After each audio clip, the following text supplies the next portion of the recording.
Okay, I can buy that it's like this underground organization devoted to hunting vampires, but all their stuff looks very expensive. All the material looks very expensive. This base alone must have cost who knows how much.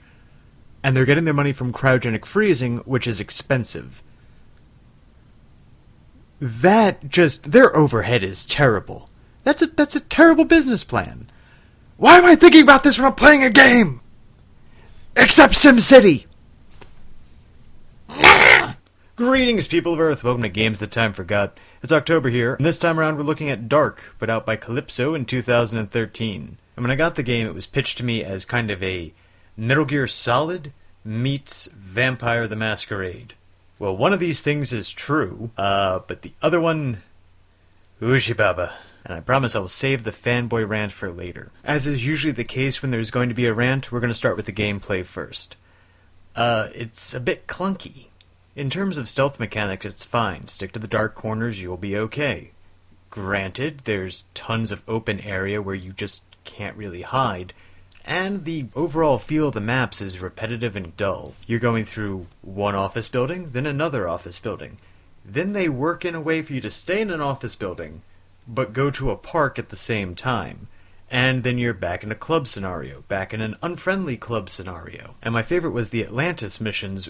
The club is named Atlantis, not the... We'll get into that. Where you had to sneak around and to get ready to cause mayhem without causing mayhem. Without being noticed by security guards or the cameras or anything like that. That's where the game really shined, for as much as it did shine. Everything else about it, for the most part, was just wretched and dull. Everything could be done by exploiting the AI, which you had to do because the AI is dumb enough to know it's dumb. The missions entail go from one side of the room to the other. Now go back to the other side of the room so you can get to the elevator.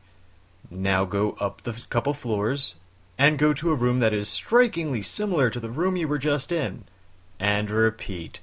Be sure not to die. Coupled with all this is the notion that even though I was surrounded by people who could swarm me at any moment, I never felt any tension. That's because the AI was too easy to exploit. Granted, there's some levels where you just have to grind down and figure out their patterns. But beyond that, you can just play a game of stack the bodies in the doorway until they can't see you over them. And I found myself totally ignoring the vampire powers.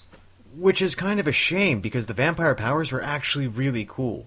Granted, they have a cooldown time, which is annoying as all get out. But by and large, they were a lot of fun, and they helped out with the levels.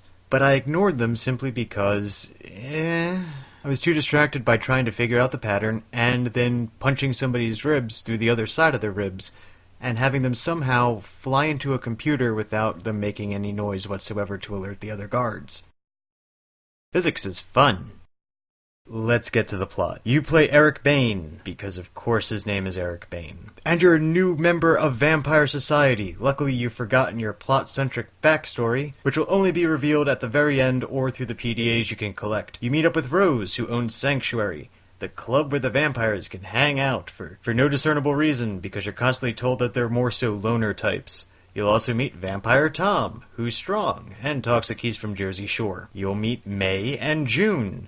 I can't tell them apart, but for some strange reason, unlike every other vampire in the game, they can remember their past to the point that they ask you to erase their personnel files from a corporation that you break into in Act 2. Don't ask, it just gets weird because we're going to touch on that in a second. Unfortunately, when Eric, aka you, was transformed into a vampire, he did not get his master's blood, or his sire's blood, if you will. Meaning that at some point he could become a ghoul, which look like these guys, who you can also punch their ribs through the other side of their ribs and have them fly into a computer without making any noise to alert the other ghouls in the area. So Eric spends about 36 hours, actual game time is closer to 10, sulking through a museum, a corporate office, and another different club, trying to get older vampire blood so that way he can countermand the whole turning into a ghoul thing. And if you forget about this plot point, don't worry, so does the game. Because of course, there's a conspiracy! Your plot-centric forgotten backstory comes back to haunt you, and... I was bored. I was horribly, horribly bored.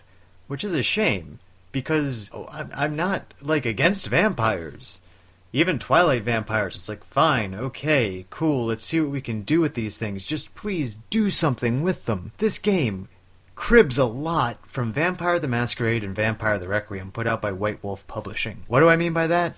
Well, let me put it to you this way. Despite the fact that there's really no biblical overtones whatsoever in this game, the key trophy for unlocking all your vampire powers is called Cain. In Vampire the Masquerade, it's fairly important who Cain, as in and Abel, is. He's the first vampire. He has all the powers. He's totally important for half their end-of-the-world scenarios. Secondly, the oldest vampire in the city, his name is Steiner, owns a club named Atlantis. The oldest vampires walking around in Vampire the Masquerade, aside for Cain himself, are called the Antediluvians, as in before the flood. Now normally I'm fine with adaptation, and while I'm not exactly okay with stealing other people's ideas, homages are fine. Vampire the Masquerade has had 2 video games put out, Vampire the Masquerade Redemption and Bloodlines, which were both pretty fun at the time. This is not a worthy successor to those games.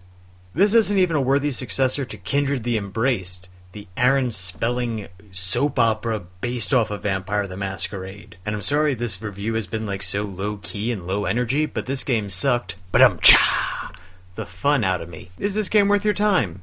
See previous sentence. No, it's not. In fact, if somebody hands this game to you, chuck it back into their hands. Pat them on the shoulder, and never speak to them again. Well, that's it for Games That Time Forgot. I have been October. Be sure to check around our channel, look for the Let Us Plays, look at the Dashing Throughs, check out our Twitch stream, where Dash and Mr. E will be streaming games like Skyrim and Dragon Age, and probably a bunch of other stuff. I haven't seen their Steam list in a while, but it's been expanding something fierce. As always, I have been October, and I still don't have a catchphrase. But I am still feeling slightly dirty, and this is after Silent Hill, too. Ugh. Later, people of Earth.